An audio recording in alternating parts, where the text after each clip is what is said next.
Bueno, vamos a ver qué es el coeficiente de Poisson o coeficiente de contracción lateral. Bien, si yo tengo un elemento, una barra de longitud L, acá está como, la longitud de la barra es la longitud, es la vertical, L. Y tiene una sección transversal rectangular A por B. Le voy a aplicar a esta barra un esfuerzo en dirección vertical, con lo cual va a tener delta. Acá delta sería, si esta barra tenía una longitud inicial L, la barra pasa a tener una longitud L más delta. ¿Sí? L más delta.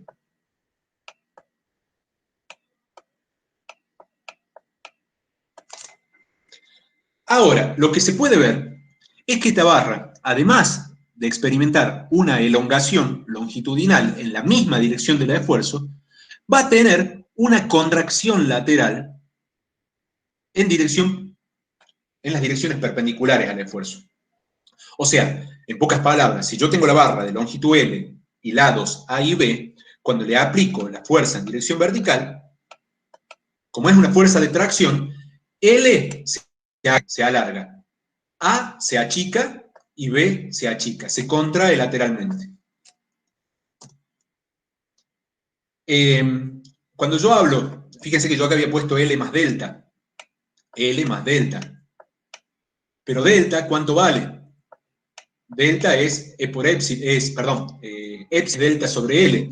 Entonces, delta es epsilon por L.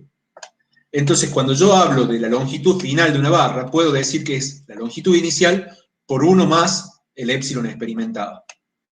¿Sí? Porque epsilon es delta sobre L, por lo tanto delta es epsilon por L. Entonces puedo despejar siempre así. Fíjense entonces que esta longitud va a pasar a ser final L por 1 más epsilon x.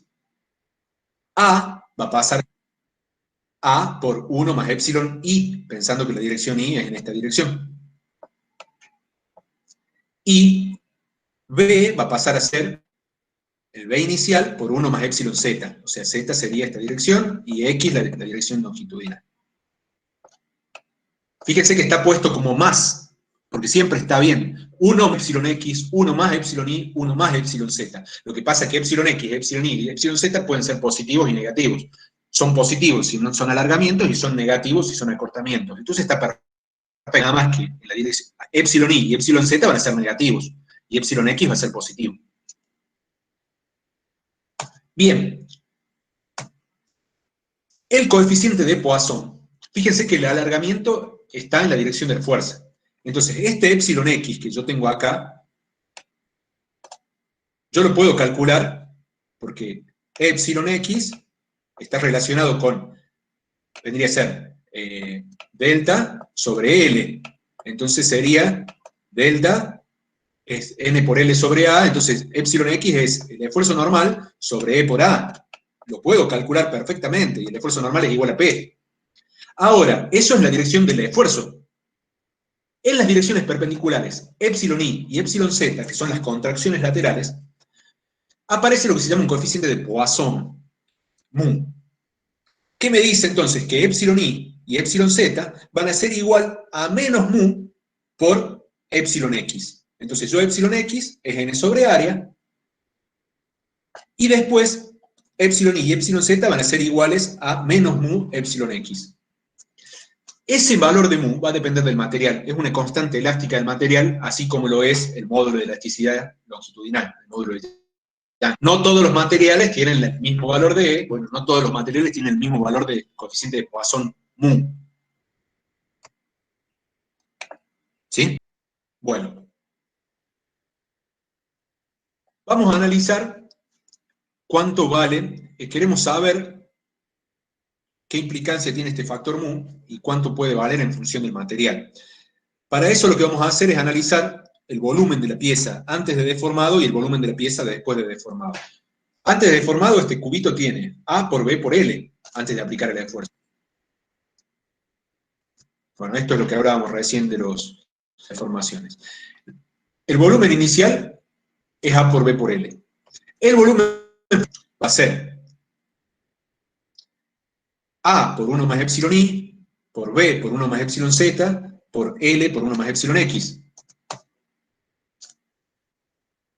A más B más L, perdón, A por 1 más epsilon i, más B por B por 1 más epsilon z, por L por 1 más epsilon x. Entonces, que epsilon i y epsilon z, epsilon i igual a epsilon z, es igual a menos mu por epsilon x. Eso lo vimos recién. Entonces reemplazo eso y me queda A por B por L era el volumen inicial. Lo pongo acá. Después me queda 1 más epsilon x de acá, acá, y como 1 más epsilon i y 1 más epsilon z son iguales, equivalen a 1 menos mu epsilon x, multiplicados entre sí va al cuadrado. Si yo desarrollo, me queda B por 1, 1 menos mu epsilon x, más epsilon x, por otra vez 1 menos mu epsilon x, al cuadrado, menos mu epsilon x cuadrado, ¿sí? Este epsilon x al cuadrado, perdón, debo desarrollar el cuadrado este, no está, hice la multiplicación, desarrollo el cuadrado. Cuando yo desarrollo este cuadrado, me queda 1 al cuadrado menos 2 mu epsilon x más mu cuadrado epsilon x cuadrado, y después lo tengo que multiplicar por 1 más epsilon x. Si yo desarrollo todo eso, me quedan varios términos con epsilon x al cuadrado. Inclusive me queda un epsilon x al cubo en alguna parte. Fíjense que epsilon, si voy a un material, acá,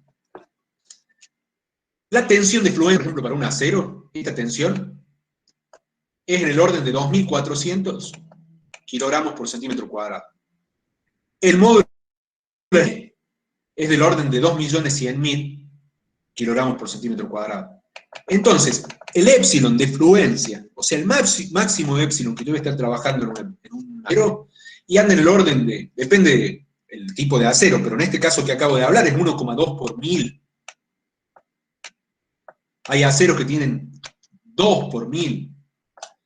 Es un valor muy, estamos hablando de 0,0012, por ejemplo. ¿Sí? 0,012 es un valor muy pequeño. Al cuadrado ya es 0,000 y algo más. Al cubo tengo 2 ceros más todavía. Entonces, los epsilon al cuadrado se pueden despreciar, porque son deformaciones muy pequeñas. Entonces solamente puedo dejo los epsilon lineales, los epsilon que tienen un 1. De ahí puedo despejar que el volumen final, o sea, desarrollando este cuadrado del binomio, multiplicando por este valor y despreciando los epsilon x al cuadrado y al cubo, me queda que el volumen final es B por 1 más epsilon x menos 2 mu epsilon x. De acá, si yo resto B a este B, lo paso restando al otro término,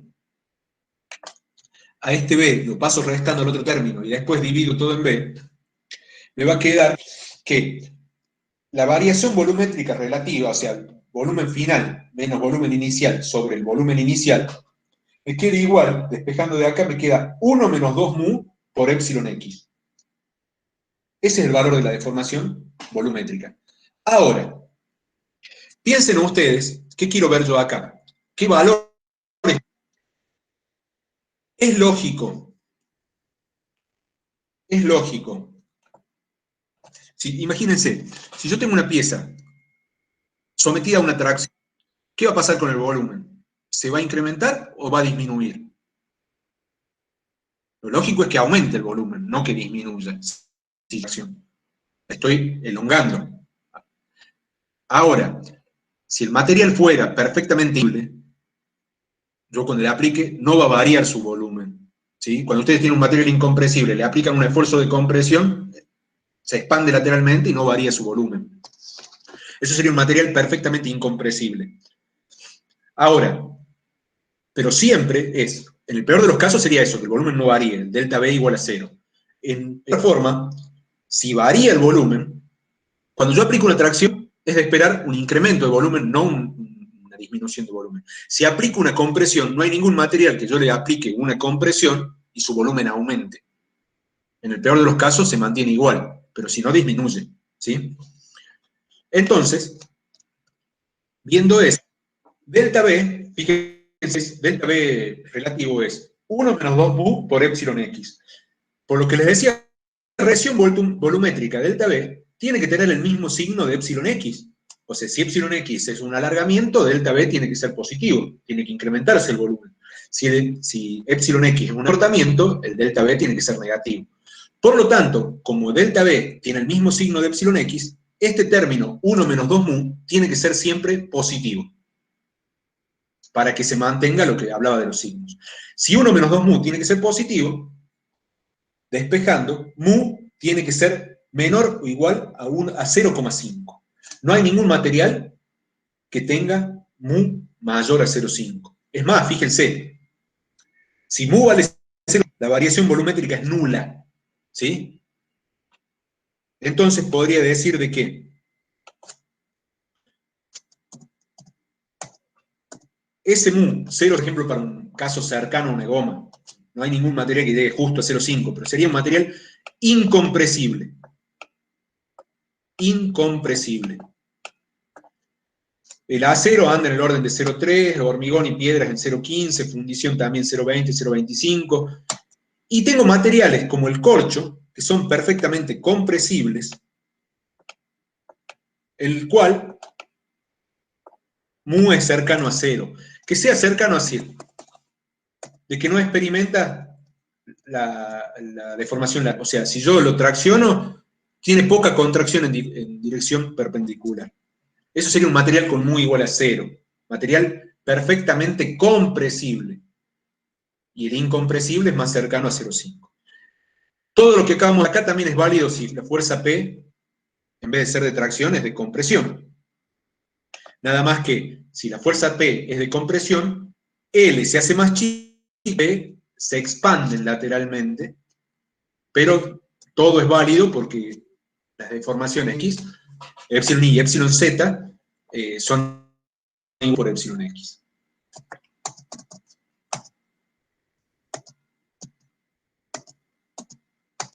Efectos térmicos. Ustedes ya vieron efectos térmicos en física, vieron algo de efectos térmicos hasta en el secundario seguramente. Esto es, por ejemplo, cuánto es la deformación o el alargamiento que sufre una barra o acortamiento que sufre una barra ante un cambio de temperatura. Ante una acción térmica, si la barra está sin restricciones, o sea, podemos decir que la barra dilata libremente, no es de esperar que se generen esfuerzos internos. O sea, si yo tengo una barra, le incremento la temperatura, la barra dilata. Si no hay nada que la restrinja, no hay tensiones internas, son deformaciones asociadas a la variación térmica, pero no hay tensiones internas, no hay esfuerzos internos, porque la barra dilata libremente, ¿sí? Lo mismo si la enfrío, se acorta su longitud, y si ese acortamiento es libre, o sea, no hay nada que la restrinja con el ambiente, tampoco se generan esfuerzos. Ese alargamiento, ustedes saben bien, en este caso, por ejemplo, si yo aplico una variación térmica, tranquilamente va a poder alargar porque no hay nada que la restrinja. La restringe el apoyo en este extremo, este apoyo empotrado, pero bueno, pero puede dilatar tranquilamente por el otro lado. Entonces va a aparecer un alargamiento delta. No se generan esfuerzos internos porque ese alargamiento delta es libre. Ese alargamiento delta va a ser igual a alfa, la constante térmica del material, el coeficiente de dilatación térmica del material, por delta T por L. ¿Sí? Entonces, ante un delta T positivo, tengo un alargamiento positivo. Ante un delta, tengo un acortamiento de la pieza. Si hablo de epsilon es delta sobre L, me queda que epsilon es igual a alfa delta T directamente. Recuerden que este epsilon no está asociado a una tensión sigma. O sea, no puedo decir que este epsilon multiplicado por M va a dar sigma. No, porque esto no tiene nada que ver. no está asociado a una tensión interna, porque la dilatación es libre. Cuando la dilatación es libre, no se generan tensiones. Entonces, es lo que vemos recién, dado un delta T y un L, aparece un delta asociado a delta T, que es igual a alfa delta T por L. Además, agrego una fuerza P, tengo un delta adicional, que este sí está asociado a la fuerza P, y está asociado a las tensiones internas generadas por la fuerza P. Entonces, en este caso, épsilon es sigma sobre E más alfa delta T. O sea, en este caso sí, lo vamos a desglosar acá un poquito. Delta es igual a P por E sobre E por A. Este sería este primer término, sigma sobre E, también relacionado con, más alfa delta T por L. Fíjense que la fuerza P sí me genera tensiones y sí tiene una deformación asociada a esas tensiones. Tensiones y deformaciones asociadas a la carga P. Pero el segundo término no está asociado a tensiones, ¿sí? Solamente el primero está asociado a tensiones, de la fuerza P. La parte de la variación térmica no, porque es una variación térmica libre. ¿Qué pasa si tengo una variación térmica en un elemento restringido, total o parcialmente? En este caso está restringido totalmente. ¿Qué quiere decir eso? Si yo acá aplico una variación, ¿qué va a pasar? Si fuera libre, se dilata. Pero no es libre, porque está sostenida del otro lado también, está restringida. Entonces, esta dilatación que tendría debido a delta T, no la puede tener. Entonces, imagínense que, vamos a volver, si yo tengo la barra que intenta alargar, pero no, hay una pared que la restringe. Entonces, cuando la barra intenta alargar, esta pared reacciona contra la barra comprimiéndola. De forma que el alargamiento final, ¿cuánto tiene que valer? 0, porque la barra no se puede desplazar. O sea, si estuviera libre, se desplazaría un cierto valor hacia el lado del apoyo. Pero como no está libre, la reacción del apoyo la vuelve a su lugar, la mantiene en su lugar. Si lo pensamos como en dos etapas, en realidad es toda una sola etapa. Pero es como que si la barra, yo le aplico una variación, pero la pared aplica una compresión que la mantiene en su lugar. ¿Sí? Eso es lo que estoy poniendo yo en este caso. Aparece una restricción en la pared que la devuelve a la posición inicial. L final es el mismo que el L inicial. Entonces, acá tengo que usar sí o sí este R que tenía el P que habíamos visto acá. Tengo que usar delta, P por L sobre A, más alfa delta T por L. ¿Cuánto va a ser el delta final? 0, porque está restringida. Otra forma es decir que épsilon sigma sobre E más alfa delta T tiene que ser igual a 0. Yo prefiero siempre trabajar con los delta y no con los épsilon. Acá yo trabajaría como que delta es P por L sobre A más alfa delta T por L igual a 0, porque no hay restricción. Hay una restricción total, no hay forma, no hay desplazamiento. De ese punto yo puedo despejar cuánto vale la reacción R y cuánto valen las tensiones que se generan en la pieza en ese caso. Este sería un caso medio. Este sería un caso en el cual yo, por ejemplo, tengo un cierto material que es parte de un horno, por ejemplo, una cierta pieza que es parte de un horno, o de un sistema cualquiera, en el cual tiene variaciones térmicas. Supongamos que yo dejo una holgura A. Esa holgura A es lo máximo que puede llegar a desplazar la pieza debido a variaciones térmicas. Mientras delta, mientras el alargamiento térmico sea menor a esa holgura A, ¿qué va a pasar? Hay dilatación libre, no hay esfuerzos internos. ¿Sí? Puede dilatar tranquilamente sin ningún inconveniente. Ahora, si delta es menor que A, pasa eso. Es una dilatación libre, porque está o no está, es lo mismo. Ahora, si delta supera la holgura dejada A, acá ya vamos a tener un caso como el de recién. Intenta dilatar libremente y delta es mayor que A. Bueno, va a tener que aparecer una cierta fuerza P tal que lleve a esta longitud hasta acá. ¿Sí? Entonces digo, bueno, en ese caso delta va a ser igual a P por L sobre A más alfa delta T. Más delta T por alfa por L. Y esto va a ser a el valor de A. O sea, alfa delta T es lo que dilataría libremente. Es lo primero que hago. Calculo alfa delta T por L. Es menor a A, listo. Dilatación libre, no hay problema. Ahora, si delta T por L es mayor que A, tiene que aparecer un término negativo, dado que lo máximo que puede desplazar es A. Entonces tiene que aparecer este término P por L sobre A con una fuerza P negativa, sería de compresión, para que la pieza llegue a A. Entonces de esa forma yo puedo conocer cuál es el esfuerzo de compresión P que se genera en el elemento que me ha restringido, que me genera la restricción, la holgura es menor que la variación térmica, que el alargamiento térmico previsto.